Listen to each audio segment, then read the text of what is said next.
In Proverbs, it says, iron sharpens iron as one person sharpens another. We use a tool called Iron on Iron for periodic problem solving with our leaders to help them see where are they stuck and how can they move forward.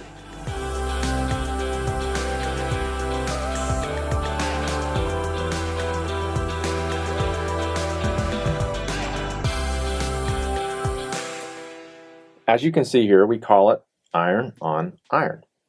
And we follow a cycle of about 45 minutes to an hour usually, where there's, number one, a facilitator. Number two, someone who's speaking and sharing about what God is doing in their life and ministry. And there's listeners also in the group, usually a group of 3 or 4.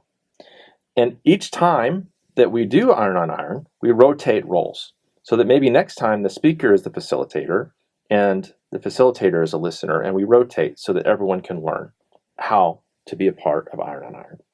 So this is a peer-to-peer coaching environment where the speaker's answering questions that the facilitator's asking. So while the listeners are listening and the speaker's sharing and the facilitator's asking questions, first thing is to pray. The second thing is to share a personal update. The speaker shares a personal update on how not only are they doing personally, but how is their marriage and how is their walk with God. Number 3, they share the status of their ministry using some sort of visual, like a generation map or a heat map or a 139 diagram. Number 4, they share where is the work stuck, because all of us who are doing church multiplication ministry are stuck somewhere. And we want to know where's the work stuck in terms of the churches being more healthy or in terms of multiplying to the next place or people group. Number 5 is all of the people, the facilitator and the listeners, share encouragement. And the rule is, if you don't encourage, then you don't get to do number 6 and 7.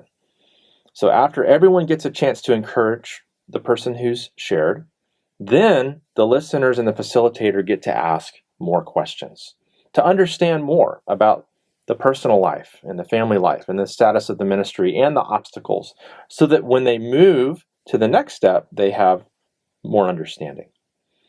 Number 7 is suggestions. Now the speaker is no longer speaking, but he's listening. And the others are giving advice, and he's writing down what they are saying. And then number 8 is very important. The speaker shares what he's hearing and what he believes the Holy Spirit is leading him to do over the next 90 days.